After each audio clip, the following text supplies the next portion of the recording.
বাংলাদেশে অবাধ, সুষ্ঠু ও নিরপেক্ষ নির্বাচনের প্রত্যাশা করছে ভুটান, এমনটা জানিয়েছেন বিএনপির মহাসচিব মির্জা ফখরুল ইসলাম আলমগীর।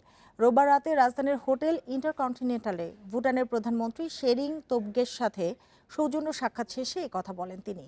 ঘণ্টাব্যাপী বৈঠক শেষে মির্জা ফখরুল বলেন, যে সরকারি দায়িত্বে আসুক না কেন তাদের সাথে কাজ করতে প্রস্তুত ভুটান।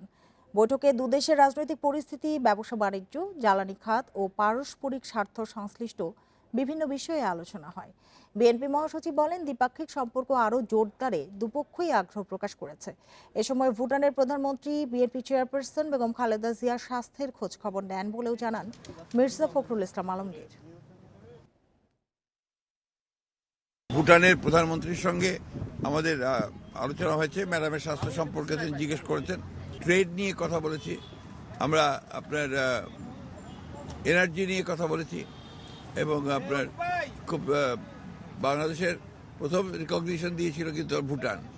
আমরা সেটাই তাদের আবারও ধন্যবাদ জানিয়েছি।